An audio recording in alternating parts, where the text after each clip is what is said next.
In the year 1818, a young Mary Shelley published her classic novel Frankenstein, or The Modern Prometheus. In the 2 centuries to follow, Frankenstein has been adapted and reimagined in countless ways. Adaptations of the Frankenstein story, and more popularly the image of Frankenstein's monster, have shown up in film, television, plays, written stories, artwork, cartoons, video games, comic books, apparel, and pretty much everything right down to breakfast cereals. But being a musician myself, I was curious about any music-related adaptations of Frankenstein, and I don't mean that hot duet number from Young Frankenstein or the instrumental song from Edgar Winter Group. I wanted to dig a little deeper than that. So to help commemorate the 200th anniversary of Mary Shelley's Frankenstein, I decided to research the earliest music-related adaptations of Frankenstein. In this video, I'll share some of my findings, and at the end of the video, perform my own little rendition of one of the pieces I found, one of the earliest musical examples from the 1800s. So my question was, what is the oldest existing music that we have that was written for some sort of adaptation of Frankenstein? So let's start in the year 1823. 5 years after the publication of Frankenstein, playwright Richard Brinsley Peake created a theatrical adaptation. The play was called Presumption, or The Fate of Frankenstein. One point of historical significance of this play is that Mary Shelley herself got to see it. She attended a showing of it during its original run at the English Opera House in the Strand, a place now known as the Lyceum Theatre of London. We even have her written reviews of it. In fact, she particularly praised actor T.P. Cook, who played Frankenstein's monster in the play. So was there any music to this? Well, yes, Presumption was kind of a musical, but that's mostly because it was forced to be a musical. You see, in the early 1800s, King Charles II of England wanted a certain chain of royal theaters to have the monopoly on holding plays. This meant that if any of the other theaters wanted to put on a production, it would have to be something other than a straight-ahead play. For example, a musical, a puppet show, a funny parody play, juggling, or other spectacle acts, a magic show, even though magic shows would not take off for another couple of decades, and so on. But because of this, the 1823 Presumption play was forced to bill itself as a family musical. Now, music for Presumption was composed by the venue's house composer, John Watson, billed on the playbill as Mr. Watson. I'd love to hear what this would have sounded like, but unfortunately, no copies of those compositions are known to exist. The earliest known Frankenstein music remains, sadly, lost in time. At best, we do have written reviews of the play which give some indication of what the incidental music may have sounded like. The reviews of the play were generally positive, though other reviews indicate that the music itself was unsurprisingly hacked together from various pieces taken from various past plays that the audience had seen in that same theater over the past couple of decades. I guess that's understandable when you're a theater's house composer and you're forced to throw music into everything just to keep the theater in business. Nevertheless, the play was revived at the English Opera House until at least 1850. But let's go back to 1823. Shortly after Richard Brinsley Peake's play was launched, melodrama playwright Henry M. Milner composed a play of his own called Frankenstein, or The Demon from Switzerland. It was performed at the Royal Coburg Theatre of London with a cast of stock actors from the venue and music from composer Thomas Hughes. The run of shows, however, was very short-lived, possibly due to the threat of legal action from the Lyceum. Milner then revised his adaptation, and 3 years later in 1826 had titled it The Man and the Monster, or The Fate of Frankenstein. The music was billed as being by Mr. T. Hughes, presumably the same Thomas Hughes who wrote for Milner's first Frankenstein play. The music was also described on the posters as, quote, entirely new, which may have been a dig at John Watson's recycled music on Peake's Presumption play. Unfortunately, as was the case with Watson's music, none of the music from either versions of Milner's play is known to have survived. Before continuing to explore the additional 1800s plays of Frankenstein, I decided to jump ahead to the 20th century and look at music that may have shown up in early films of Frankenstein.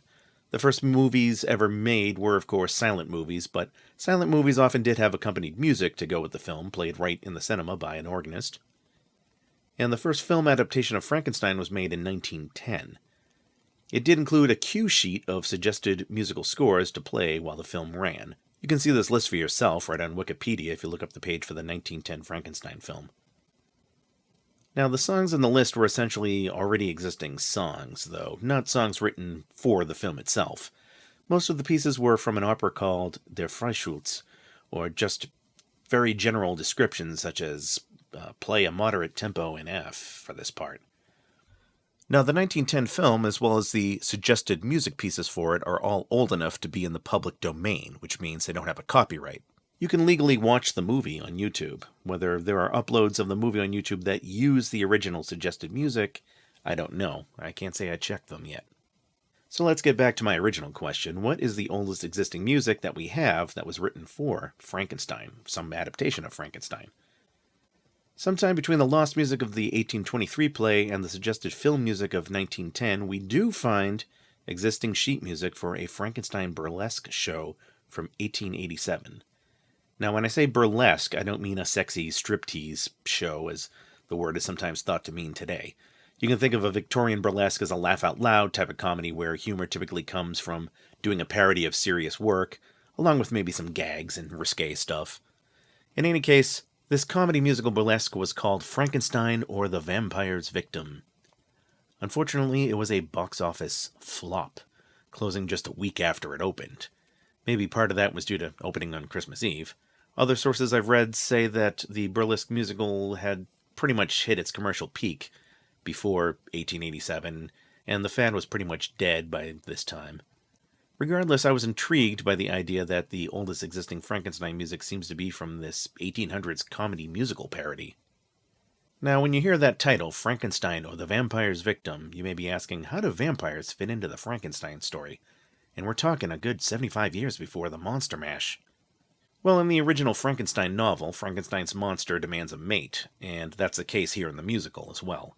In the musical, however, the proposed matchmaking for the monster is a vampire named Mary Ann. But being a vampire, Mary Ann is frustrated by the fact that the monster's body is made of clay, with no blood for her to suck. Regardless, Mary Ann's boyfriend, a male vampire named Visconti, becomes enraged with jealousy. He can't stand to think that she'd go out with the monster. The monster, by the way, ends up rejecting Mary Ann and going after Dr. Frankenstein's fiancée anyway. Nevertheless, near the end of Act 1, Visconti expresses this lament with the song, "I'm a Vampire." Visconti is not only heartbroken by the thought of Mary Ann turning him down for Frankenstein's monster, but also stressed out in how it interferes with his nightly job as a vampire. He just can't keep calm, or to use the old saying, he can't keep his hair on, a refrain that shows up in the chorus of this song. So that's the song that I have selected to learn and play for you. This adaptation may be a little rough as I strum it out for you on my trusted little ukulele, but it will at least let you, the listener, hear an example of some of the oldest existing Frankenstein-related music. Happy 200th anniversary to Mary Shelley's Frankenstein. Let's hope that this song's resurrection doesn't make Mary Shelley turn over in her grave. One Frankenstein monster is enough. And now from the 1887 musical Frankenstein or the Vampire's Victim, with music composed by Meyer Lutz, here is the song of Visconti's lament, "I'm a Vampire."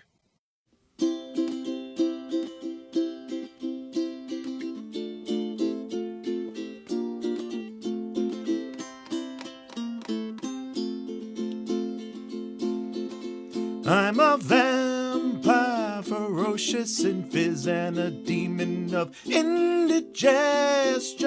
But if that's what a vampire is, I move to the previous question. Yet this I know, that about I go to find human gore just to swallow. But nevertheless, I'm in great distress, 'cause my lady love's heart is hollow. So my wrath and my rage no power can assuage, and revenge I'm prepared to swear on, since this medicine man mashed my Mary Ann. I'm a vampire who can't keep his hair on. Ha ha ho ho, ha ha ho ho. It's really so, I'm a vampire who can't keep his hair on.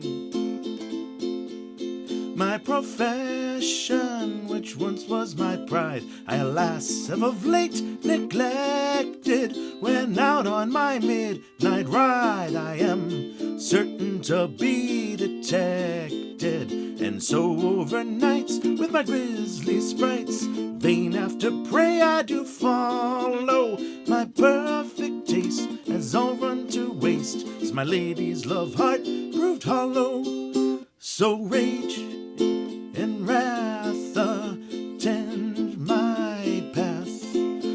saddle my blackest nightmare on. Since my Mary Ann's flown from her only a stone, I'm a vampire who can't keep his hair on. Ha ha ho ho. Ha ha ho ho. It's really so, I'm a vampire who can't keep his hair on. Ha ho ha ho ha ho. Ho ho ho ho ho ho. I'm a vampire. Ho ho ho ho ho ho.